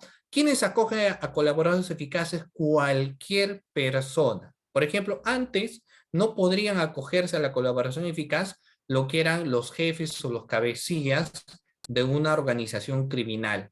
Se decía, ellos no pueden ser colaboradores eficaces, pero hoy en día, en base al decreto legislativo número 3001, tanto los jefes y cabecillas de una organización criminal o dirigentes pueden acogerse a los temas de ser colaboradores eficaces, ¿no? Y obviamente van a recibir a cambio una reducción de su pena o la suspensión de la misma en algunos casos. ¿En qué consiste la colaboración eficaz? Primordialmente en dar información al fiscal. Pero fíjense ustedes, no es cualquier tipo de información, sino tiene que ser aquellas informaciones que son consideradas informaciones de calidad. ¿De acuerdo? Muy bien. ¿Y qué requisito yo tengo para ser colaborador eficaz? El primero que nada, el abandono a las actividades delictivas. O sea, tú quieres ser postulante a colaborador eficaz, por supuesto, pero tú ya no tienes que seguir perteneciendo a la organización delictiva, ¿no? Tú voluntariamente tienes que abandonar ser parte de esta organización o de cualquier organización delictiva y postular a ser colaborador eficaz. Dicho esto, luego vamos a ver, y acá ingresa algo muy importante y ustedes pueden visualizar en la diapositiva. ¿Puedo inventar información? Es una pregunta, ¿no? ¿No? Y ustedes lo pueden ver, ¿no? Porque a veces se confunde muchísimo. Dice, yo voy a ser colaborador eficaz y lo que yo voy a hacer es inventar información. Es decir, al Ministerio Público le voy a decir todas las informaciones, le voy a mentir, le voy a decir esto sé de tal persona, el documento se encuentra ahí, le voy a dar mucha información. Sin embargo, vamos a ver, incluso hay personas que a veces se confunden y dicen, lo que voy a hacer es inventar información, ¿no? Y ahí existe un problema, pues. ¿Y cuál es el problema? De que existe una fase de corroboración. Si el postulante a colaborador eficaz me da informaciones que sean de calidad, podemos firmar el acuerdo de colaboración eficaz. Pero si el postulante a colaborador eficaz no me da informaciones verídicas, entonces sencillamente no firmamos el acuerdo de colaborador eficaz, sin perjuicio que yo podría encontrar ahí alguna conducta temeraria, ¿no? Entonces, ¿qué es lo que yo voy a evidenciar? El artículo 473, doctores, tiene un total de 7 numerales, ¿de acuerdo? El artículo 473 del Código Procesal Penal tiene un total de 7 numerales. Dentro de ello, lo que vamos a encontrar es una fase de corroboración. ¿Qué significa? Lo siguiente, miren, y yo les digo algunas cuestiones que a veces se dan. Miren, se ha tenido casos donde el Ministerio Público realiza lo que se conoce hoy en día como la visita inopinada, ¿ya? O sea, se realizan visitas inopinadas durante el desarrollo del proceso de investigación. ¿Qué significa? Uno concurre a una institución del Estado para pedir, por ejemplo, el expediente del proceso de contratación, el expediente del proceso de licitación, para que podamos tener laptops que vamos a incautar, para podemos tener información en CD. Entonces uno recurre a estas instituciones en visitas inopinadas para pedir ello. Pero ¿qué es lo que sucede? A veces te dan información incompleta, ¿no? Entonces, si es una información incompleta, si por ejemplo yo he pedido el íntegro del expediente del proceso de contratación y faltan documentos, por ejemplo, faltan las bases, falta la designación del comité de selección, me falta información de quién era el operador logístico, tengo información incompleta. He realizado lo que se conoce como el levantamiento del secreto de las comunicaciones entre A y B y no he encontrado ninguna comunicación entre A y B, ¿no? Y yo sospechaba de que había entre ellos un pacto clandestino, un pacto colusorio, pero finalmente no he encontrado ninguna comunicación. Levantamiento del secreto bancario. No se encuentra nada en el levantamiento del secreto bancario. O sea, ¿qué es lo que sucede ahí? ¿O es que tengo que yo verificar postulante a colaborador eficaz, quien te da información que tú como Ministerio Público todavía no lo tienes? O sea, ¿qué te dice? El colaborador eficaz te dice más o menos lo siguiente. Señor fiscal, usted ha buscado documentación, ¿cierto? Sí. Esa documentación que usted ha buscado no lo ha encontrado en determinada institución, ¿cierto? La entidad que usted fue no lo ha encontrado. No, pues no, ¿qué? Porque esa documentación no se encuentra. Se encuentra en la casa de tal servidor público. Se encuentra en la casa de tal persona natural. Te da esa información. Entonces, ante esa información, uno lo que tiene que hacer es una fase de corroboración. Haremos lo que se conoce hoy en día como una diligencia de incautación. Si queremos de cerraje y incautación. Entonces, iremos a la casa de ese funcionario o ese servidor público que el colaborador eficaz nos dio como información. Entonces ahí se hace la corroboración y se han tenido varias cosas, que efectivamente lo que nos dijo el colaborador eficaz sobre aquellos documentos que se encontraban en la casa de esa persona natural, de ese funcionario o ese servidor público, resultaba siendo cierto. Pues, que no era mentira lo que dijo el colaborador eficaz, era verídico, era veraz. Eso es una información de calidad. El colaborador eficaz me dice la comunicación no fue entre A y B, sino la comunicación fue entre A y C. Hago fase de corroboración, es decir, levantamiento del secreto de las comunicaciones. Y oh sorpresa, efectivamente, la comunicación que se dio fue entre A y C, es decir, información de calidad me dio el postulante de colaborador eficaz. ¿Qué más? El colaborador eficaz me dijo que los documentos, ¿no? Que la cuestión, que el depósito bancario no fue entre A y B, sino que el depósito bancario fue entre A y C, entonces ahí sucederá exactamente lo mismo, ¿no? Lo que nosotros en ese caso en particular, por ejemplo, vamos a poder visualizar de que efectivamente, ¿de acuerdo? Lo que nosotros encontramos es documentación, depósito bancario, pero a dicha cuenta, ¿no?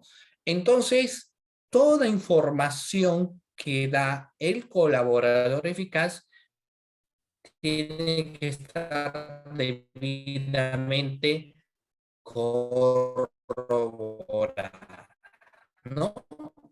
Procedencia, entonces, vamos a ver, miren, si es que la información que nos dio el postulante a colaborador eficaz es una investigación en cumplimiento al artículo 476, tendremos el acta de colaboración eficaz, ¿no?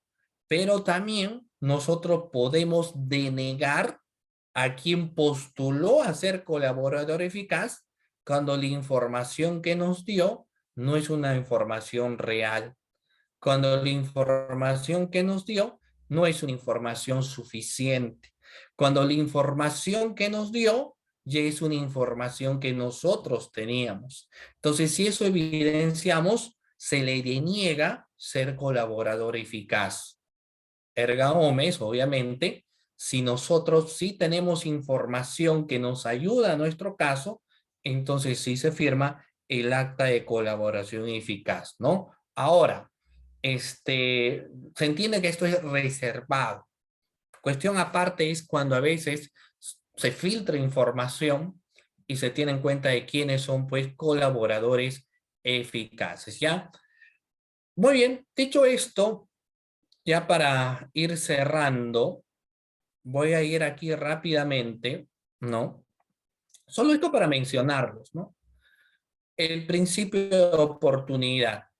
Ya en el principio de oportunidad tenemos al artículo 2, numeral 1, es un instrumento legal que faculta al fiscal discrecionalmente, pero en los casos previstos en la norma y con el consentimiento del imputado, ¿no? Se denomina acuerdos reparatorios o no criterios de oportunidad. Y ahí tenemos esas reglas del numeral, artículo 2, numeral 1 del Código Procesal Penal, ¿no? No se da para todos los delitos, sino solamente para aquellos delitos en los cuales nosotros consideramos que embarcan una situación de no necesidad de irnos a través del proceso común. ¿Ya de acuerdo, doctores? Muy bien. De esta manera concluyo mi participación el día de hoy, pero ahora vamos a ir a la ronda de preguntas, ¿ya? Primero, entonces, doctores, quienes quieran hacer preguntas a través de la opción de levantar la mano. A ver, ¿quién de ustedes quiere hacer una pregunta directa? Muy bien. ¿Quiénes tienen preguntas? Vamos a ver preguntas en la clase, porque lo que sí tengo es escritas en sí las preguntas. Muy bien. A ver. Vamos a ver acá.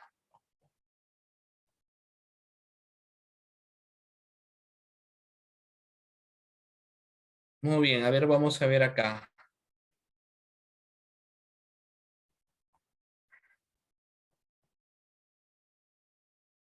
Ok, tengo aquí algunas preguntas. Muy bien, vamos, recordemos, ustedes pueden hacer sus preguntas a través de la opción de levantar la mano o la otra pregunta es a través del chat. Tengo aquí algunas preguntas. Por ejemplo, Robert me dice, doctor, diferencia entre el proceso inmediato y la acusación directa. ¿Ya?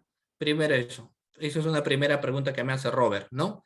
Doctor, diferencia entre el proceso inmediato y la acusación directa. Bueno, hemos dicho que para empezar la similitud es que ambos forman parte de un mecanismo de simplificación procesal. En el caso del proceso inmediato está la regla del artículo 446 del Código Procesal Penal, ¿no? Es decir, la cuestión de flagrancia, confesión o cuando yo tengo elementos de convicción suficientes. En el caso de una acusación directa, nosotros sabemos que para acusar directamente a una persona, a un individuo, tenemos que tener elementos de convicción suficientes. Entonces, si yo en las diligencias preliminares cuento con elementos de convicción suficientes, entonces no es necesario que yo formalice la investigación, sino directamente acuso. Si yo investigo un caso de cohecho, yo tengo las cámaras de videovigilancia, tengo una pericia, tengo testigos, ¿no? Y tengo incluso la propia afirmación del imputado, ¿no? O que él se haya haya hecho uso de su derecho a guardar silencio. Entonces, si yo cuento con los elementos de convicción suficientes en diligencias preliminares, lo que hago es formular directamente una acusación directa, ¿cierto? Acuso directamente. Eso es la característica importante de la acusación directa. ¿Ya? Ahora, obviamente, de que hay quienes, como existe un elemento en el proceso inmediato que es elemento de convicción suficientes, hay quienes tienen elementos de convicción suficientes y en vez de irse a la acusación directa, prefieren irse a un proceso inmediato. Pero finalmente eso es opcional, ¿no? Muy bien. Marilyn nos dice, ejemplo de beneficios que obtiene el colaborador eficaz. Vamos a verlo así. Como el beneficio que un colaborador eficaz tiene es premial, en su pena obviamente hablaremos de la reducción de la misma, ¿no? Naturalmente, si nosotros tenemos una persona, para imputarle una pena, lo colocamos en el tercio superior, tercio intermedio y tercio inferior. Naturalmente, a quien es colaborador eficaz, jamás lo vamos a poner en el tercio superior. Muy posible en el tercio intermedio, ¿no? O en el tercio inferior, porque finalmente está recurriendo a una colaboración. Ahora, es importante también entender, como los delitos son, o se entiende que son delitos graves, no es que se le va a absolver de responsabilidad penal. Sí va a haber una responsabilidad penal, pero esta va a ser menor, ¿no? Menor. Ahora, quien es sentenciado, tampoco es que se le deja libre, ¿no? Sino que la reducción o el cumplimiento de su pena será menor. Entonces, hay un beneficio premial. Aparte de ello, es que en un menor tiempo va a tener el postulante a colaborador eficaz una pena contra su persona, ¿no? Vamos a ver. Hay otra pregunta aquí. Raúl me dice la siguiente pregunta. ¿En el proceso inmediato es necesario que se presente todos los requisitos o basta uno nada más? Suficiente uno. No es necesario, no es la prisión preventiva, pues, ¿no? La prisión preventiva sí la exigencia que tengamos los 3 presupuestos materiales. En este caso no, suficiente que tú tengas flagrancia, incoas proceso inmediato, confesión, incoas proceso inmediato, o las cuestiones de elementos de convicción suficientes y tú incoas proceso inmediato, ¿no? Muy bien. Tengo otra pregunta de Amador. Amador me dice, doctor, en el caso de omisión a la asistencia, si no reconoce que debe al declarar en el MP, entonces ahí no incoa proceso inmediato, el caso parecería proceso común. Lo que pasa es que hay que ver, por supuesto que sí, ¿no? Lo que pasa es que en el caso de la omisión a la asistencia familiar es considerado un tipo de flagrancia stricto sensu, que la única forma que tú puedas acreditar que tú no has cometido omisión a la asistencia familiar es cuando, por ejemplo, la persona que tenía que recibir el dinero, la madre, te indica y dice no me has dado el dinero correspondiente. Y tú dices, oiga, pero yo tengo los vouchers del depósito correspondiente, ¿no? Entonces, obviamente deniegas, tú dices, no hay ningún proceso inmediato, yo rechazo la pretensión y vayámonos a un proceso común para poder, por ejemplo, dar la determinación, ¿no? Diferente es el caso cuando, por ejemplo, tú ya bajo resolución judicial tenías que pagar cada mes, no lo has hecho, entonces ahí sí damos una omisión, ¿de acuerdo? Muy bien, vamos a ver. Siguiente. Doctor, cuando el procesado se acoge a guardar silencio, ¿se puede dar el proceso inmediato? Es una pregunta bastante interesante. No, no, yo no puedo dar proceso inmediato en los casos de la confesión porque naturalmente hay que tener en cuenta lo siguiente, ¿no? Muy bien. Mire, en el caso de guardar silencio, el imputado tiene derecho a guardar silencio. Eso nosotros lo sabemos, ¿cierto? El imputado tiene derecho a guardar silencio. No está obligado el imputado a declarar. Tengamos en cuenta ese aspecto, ¿no? Entonces, si obviamente hace uso de su derecho a guardar silencio, pues no habrá ningún problema en ese caso en particular, pero no vamos a poder incoar un proceso inmediato, ¿no? Muy bien.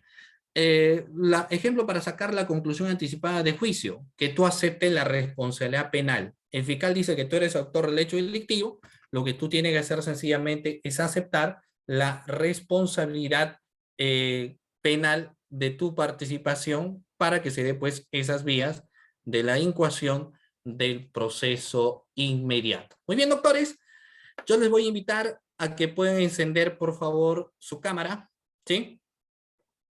Encendemos la cámara, doctores, a efectos de ir concluyendo la sesión de la clase del día de hoy. Muy bien. Ahí le tenemos a todos ustedes, doctores, que se encuentran aquí presentes, correcto, que nos han estado acompañando en esta noche, en estas sesiones de clase. Muchísimas gracias a todos ustedes, ¿no? Todavía están despiertos. Yo pensé que algunos se habían dormido, ¿no? Pero veo que todavía están despiertos, doctores. Entonces, no me queda más que agradecer en primer lugar pues a la institución CEFOCAP por la cordial invitación y a todos ustedes también doctores que han estado presentes en esta sesión de clase del día de hoy. Mi agradecimiento a cada uno de ustedes, ¿no? Por su participación y Dios mediante pues espero verlos en una próxima ocasión. Muy buenas noches doctores con cada uno de ustedes, cuídense muchísimo. Así es, doctor. El Centro de Formación y Capacitación CEFOCAP agradece la excelente disertación del día de hoy. Igual los participantes dejan por el chat comentarios de agradecimiento y felicitaciones por la disertación, doctor. Muchas gracias. Gracias. Y bien, estimados participantes, recuerden que pueden inscribirse a este curso y a los próximos a través del enlace que voy a consignar en estos momentos por él. Recuerden que este enlace los va a dirigir nuestro asesor de data para que ustedes puedan solicitar información acerca de este curso y de los próximos cursos. Asimismo, los invitamos a participar de nuestro curso de formación de conciliadores extrajudiciales. Este curso se va a desarrollar el 23 de septiembre y está acreditado por el Ministerio de Justicia y Derechos Humanos. A los participantes que quieran inscribirse pueden hacerlo por el enlace que se acaba de consignar. Bien, eso ha sido todo por hoy, estimados participantes. Que tengan un buen inicio de semana y nos vemos hasta otra oportunidad. Gracias.